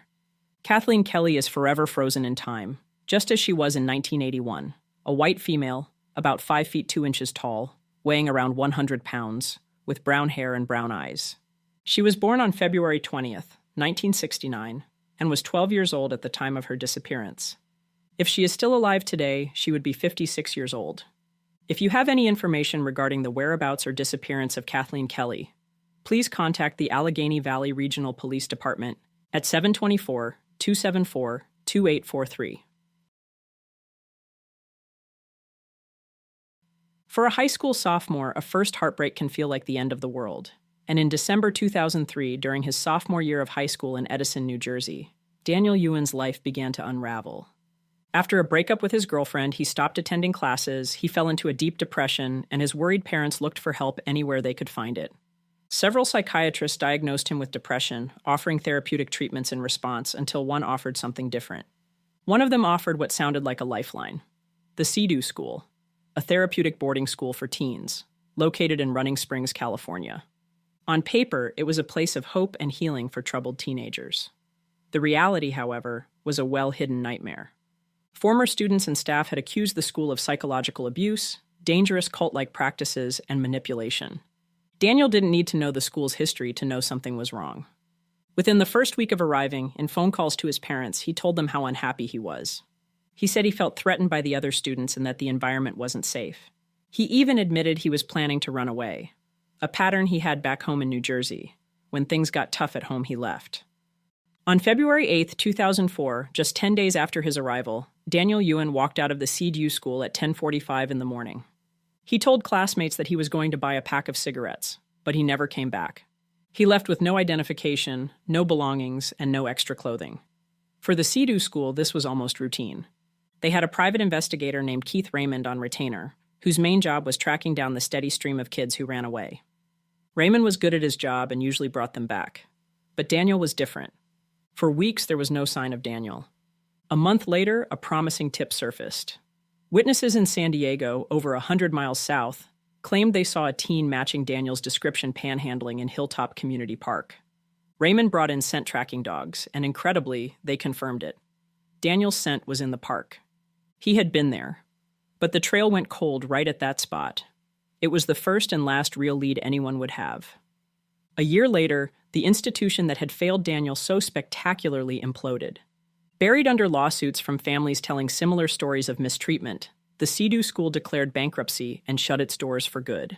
Daniel's parents were among the many who filed lawsuits, convinced the school's negligence led to their son's disappearance. The school was gone, but for Daniel's family, the questions it created were left unanswered. It was learned that 2 other boys, John Inman and Blake Pursley, had also vanished from CEDU campuses in the 90s, never to be seen again. Daniel was the third. Years passed. The school was gone, and the trail was ice cold. Then, in December 2018, 14 years after Daniel disappeared, a message came out of the blue. Private investigator Keith Raymond received a voicemail from an unknown number. The voice on the other end said, "Daniel Ewan is fine. Daniel Ewan is still in the same area where you originally searched. He doesn't want to be found. He doesn't want you or his parents looking for him." It was the first new lead in over a decade. Raymond immediately traveled back to San Diego, back to Hilltop Community Park where the scent dogs had hit on Daniel's trail years ago. But this time, he wasn't looking for the 16-year-old boy who ran away. In his hand, he carried an age progression photo, searching for the face of a man in his early 30s. When he showed it to staff at the park office, one employee said the man in the picture looked familiar. She claimed she had seen him that very day, accompanied by a Caucasian woman and a baby girl. It was the most promising lead in 14 years, a clear sign of a new life, a new family. And then, just like before, the trail evaporated. The man, the woman, and the child were gone. Today, Daniel's parents have a simple message for the son who is now a grown man. They want him to know that he is not in any trouble, not with them and not with the law. They don't want to upend his life. They just want to know that he is safe.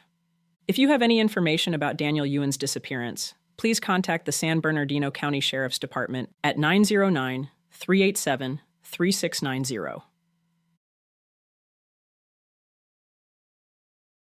In the fall of 1965, 25-year-old Mary Shotwell Little was at the very beginning of a happy new life.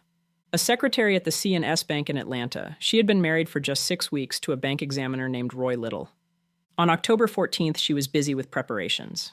Her husband was due home the next day from an out-of-town training class for work, and Mary was planning a small party to welcome him back.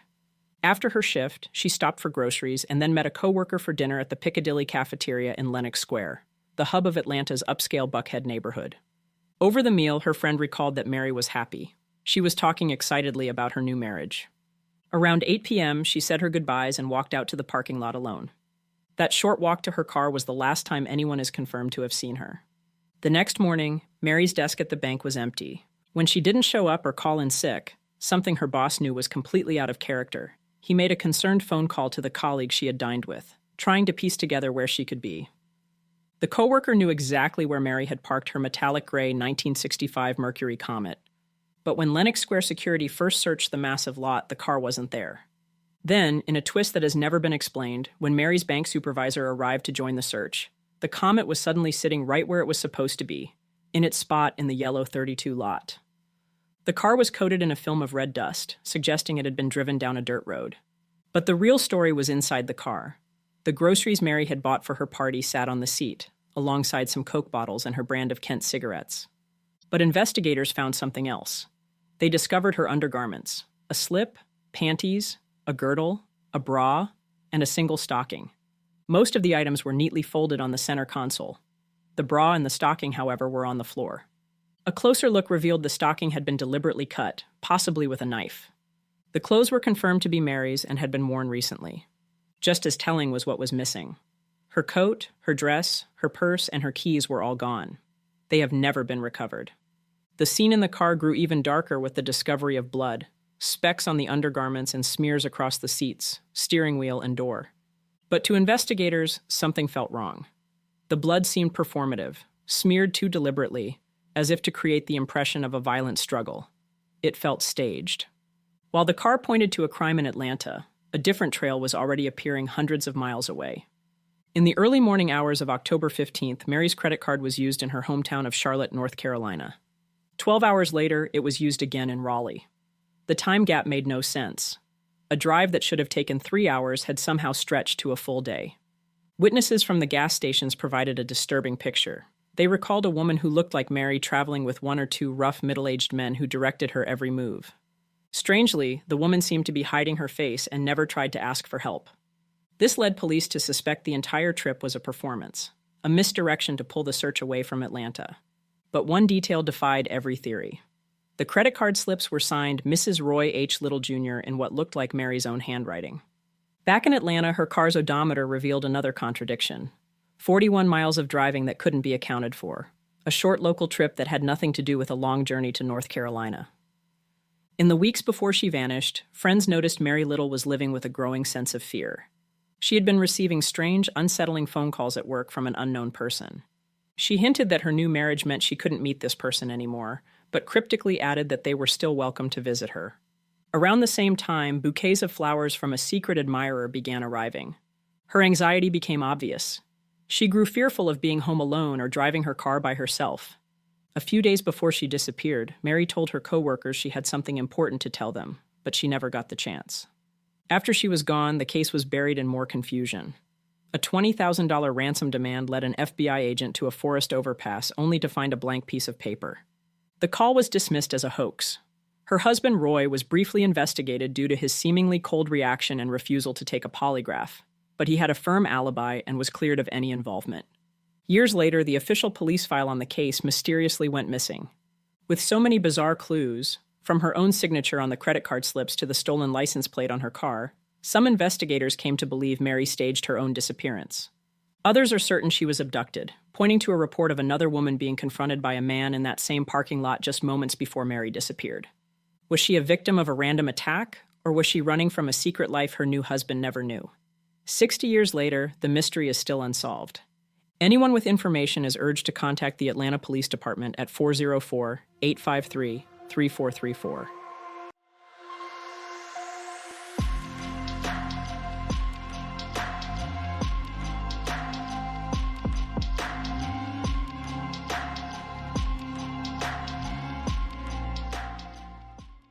In the summer of 1483, the Tower of London wasn't known for being a place of fear. At least not yet. For two young boys, it was a royal palace with impenetrable stone walls and beautiful gardens to get lost in. 12-year-old Edward, who was to be crowned as King Edward V, and his 9-year-old brother Richard were just children, waiting for the biggest moment of their lives, Edward's coronation. But the road to that day began with tragedy. On April 9, 1483, their father, King Edward IV, died suddenly after an illness that lasted only 3 weeks. At the time, young Edward was living at Ludlow Castle in Shropshire, while his uncle Richard, Duke of Gloucester, was at Middleham Castle in Yorkshire. News of the king's death reached Gloucester around April 15th. Richard went to York Minster, where he made a public show of loyalty to the new king, his 12-year-old nephew. And according to the Croyland Chronicle, Edward IV had named Richard as his Lord Protector before his death. But that didn't make Richard's authority certain. The Privy Council, after all, wasn't bound to follow the wishes of a dead king. Still, it was Richard who stepped into the parental role. He was now the man responsible for the young Edward and his brother Richard, their protector, sworn to keep them safe. He was the one who brought Edward to the Tower for his protection. He was the one who persuaded their mother to release Richard from sanctuary at Westminster Abbey so the brothers could be together. But once he had both boys behind those walls, the whole game changed. The palace became a prison. First, their appearances in the gardens stopped. Then, they weren't seen looking out of the windows anymore. Before long, they were gone. Completely. Their disappearance was followed by a ruthless political power play. A preacher declared from the pulpit that the princes were illegitimate. Parliament made it official soon after, stripping the boys of their claim to the throne. With the boys erased on paper, Richard of Gloucester decided they should be erased in life as well. In July 1483, he took the crown as Richard III, and with that, the princes were never seen or heard from again. Think about that for a second. A future king, next in line to the throne, and his heir, just vanished from the face of the earth. It's the question that's haunted history. Did their uncle, the man charged with protecting them, order their deaths? That's the story Shakespeare made famous in Richard III, and it's the one that has stuck for over 500 years. Almost 2 centuries later, in 1674, workers demolishing a staircase in the tower uncovered a wooden box. Inside were the skeletons of 2 children. The king at the time, King Charles II, was convinced they had found the lost princes. He had the remains buried in Westminster Abbey, where they rest to this day. But there's no proof the bones truly belong to Edward and Richard. And maybe that's part of what makes this story so chilling. It's not just about whether a king murdered his nephews. It's about how 2 children, heirs to the throne of England, could be made to disappear in such a brutal way. Their uncle promised to protect them. Instead, he decided that he was only going to look after himself and his path to power. In the crowded, noisy marketplaces of ancient Athens, among the merchants shouting and politicians debating the issues of the day, there was a man who lived in a giant clay jar. He was one of the most famous and strangest figures of his time, and possibly the world's first and most committed performance artist. His name was Diogenes the Cynic, and the stories about him are legendary. Diogenes believed that all of society, its rules, its manners, its obsession with money and power, was a complete scam. His goal was to live a life of total freedom, free from all possessions and conventions. He described his philosophy as living like a dog. In fact, the very word cynic comes from the Greek kynikos, meaning dog-like. It captured both his shameless way of life and his belief in living simply, without social pretenses. And he wasn't joking. He owned nothing but the clothes on his back, and even discarded his one possession, a wooden bowl, after watching a child drink water with his bare hands. He would walk through the city in broad daylight holding a lit lantern, and when people asked what he was doing, he'd reply, "I am just looking for an honest man." When the great philosopher Plato defined a human being as a featherless biped, Diogenes plucked a chicken, stormed into Plato's academy, and threw it at his feet, shouting, "Behold, I've brought you a man." His most famous moment came when he was visited by Alexander the Great. The young conqueror, the most powerful man in the world, was fascinated by this strange philosopher. He approached Diogenes as he was sunbathing and offered to grant him any favor. Diogenes didn't even sit up. He simply looked at the king and said, "Yes, stand out of my light." So what's the mystery here? It's not what happened to him, but who he really was beneath the public spectacle. We have zero writings from Diogenes himself. Everything we know is secondhand, written down by others years or even centuries later. Some view him as a brilliant social critic, using shock tactics to expose the hypocrisy of the world around him. Others believe he was a genius who understood that the only path to true freedom was to desire nothing. Some saw Diogenes as a mentally ill outcast, whose strange behavior was later polished and romanticized into a coherent philosophy. But to others, his defiance of authority was a profound statement. And then there were some that thought it was simply the mark of a man who could not function within society. We can never know for sure. The real Diogenes is lost to us, hidden behind the larger-than-life caricature. He's the ultimate historical mystery, a man who lived his life in public, yet remains completely unknowable. Maybe that was his final point. He forces us to look at our own lives, our own obsessions, and ask what's really blocking our own sun. Of all the terrifying stories to come out of the misty, jagged coasts of Scotland, none is quite as stomach-turning as the legend of Sawney Bean. It's a tale that feels less like historical fact, and more like a horror story told around a campfire. Most versions place it in the late 1500s, during the reign of James VI of Scotland. The story goes that a man named Alexander Sawney Bean and his partner turned their backs on society and disappeared into the wild. They found a deep cave on the coast of Ayrshire that was hidden by the tides, and they made it their home for the next 25 years. There, they built a massive family, dozens of children and grandchildren, all the product of incest, eventually growing into a clan of nearly 50 people. To survive, they became highwaymen, predators. They would ambush travelers on the lonely coastal roads, drag them back to their cave, and murder them. But they didn't just take their victims' money, they also ate them. The Bean clan were cannibals, pickling the leftovers and storing the severed limbs in their horrifying sea cave pantry. For years, people vanished without explanation. Locals grew fearful, often blaming innkeepers and hanging the innocent, while the real killers remained undetected. The clan's reign of terror ended when they attacked a man and his wife. The husband, a skilled fighter, managed to hold them off as they tore his wife from her horse and butchered her on the spot.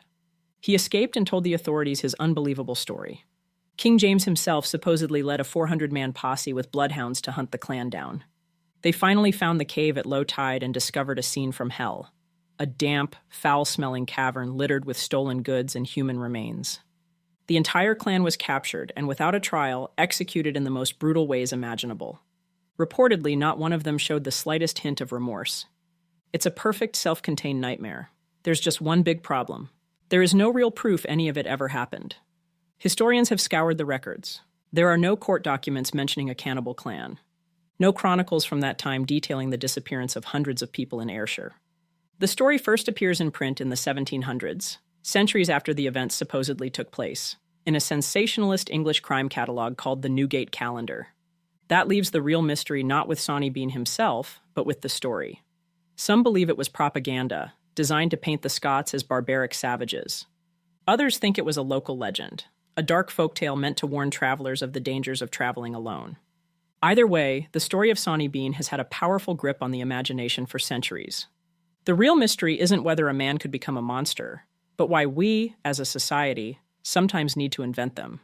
Sawney Bean may never have lived, but he represents something deeper: the fear of what humanity becomes when it turns its back on compassion and embraces the dark.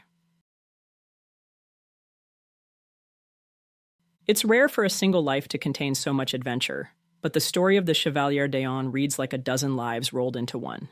It's a story that involves international espionage, royal blackmail, military honors, and a mystery so personal it remains unsolved 200 years later.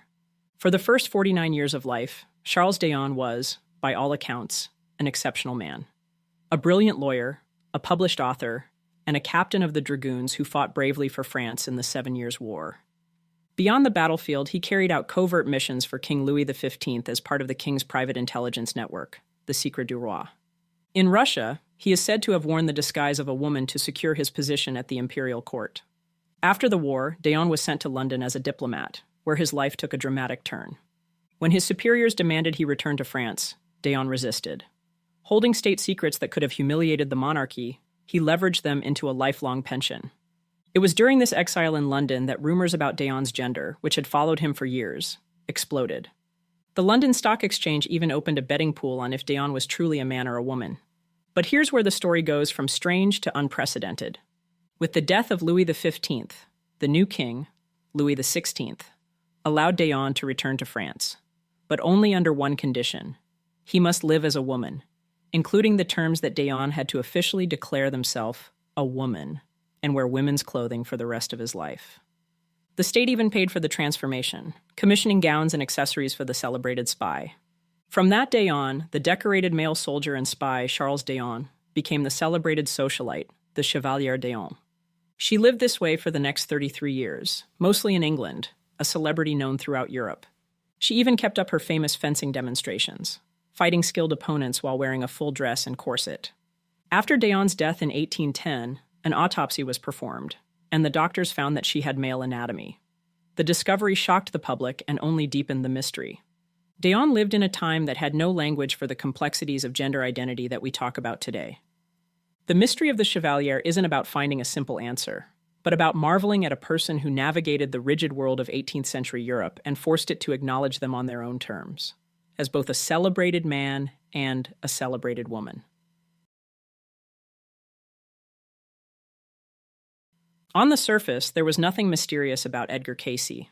Born in 1877, he was a soft-spoken and deeply religious man from rural Kentucky with an 8th grade education. He spent his early years working as a bookstore clerk and later as a photographer.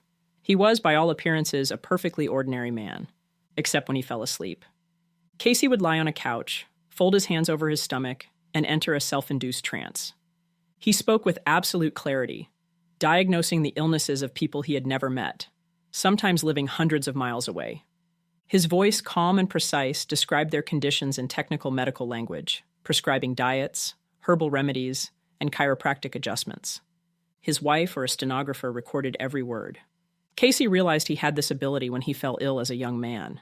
Struck with laryngitis that left him nearly mute, he entered a trance and described his own condition: a psychological paralysis of the vocal cords. He dictated a cure. When he awoke, his voice had returned. From that moment, the request never stopped. For 40 years, he delivered more than 14,000 readings, each carefully transcribed and cataloged.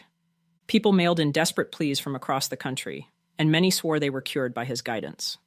As the years passed, the content of the readings widened beyond medicine, into topics such as reincarnation, Atlantis, prophecy, and a vast philosophy that Cayce himself barely understood. That was the strangest part. In his waking life, Cayce claimed no memory of what he said while in the trance. He was just as shocked as everyone else by the medical terms that rolled effortlessly from his mouth. He was unsettled, even disturbed, by the visions of past lives, which clashed with his strict Christian beliefs. He never grew rich from his work, often offering readings without payment. To many, it seemed Cayce was as much a mystery to himself as he was to anyone else. To his followers, he was a prophet, a man who tapped into divine knowledge or a universal consciousness. To others, he was a rare psychological phenomenon, like a savant, a genius whose subconscious mind absorbed fragments of medical texts and, in a trance, reassembled them into something extraordinary. But others believed that it was all an elaborate, decades-long hoax. But if it was one of the most selfless and unprofitable cons in history. The mystery of Edgar Cayce is about the very nature of human consciousness. This was a simple man who, by all accounts, had access to an ocean of knowledge the moment he closed his eyes.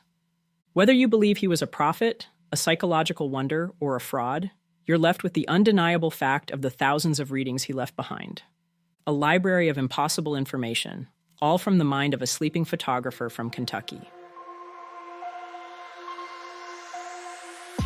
Thank you for joining us for another episode of Fireside Unsolved. If you haven't already, please like and subscribe to help the channel grow. Until next time, take it easy and be easy, you filthy bastards.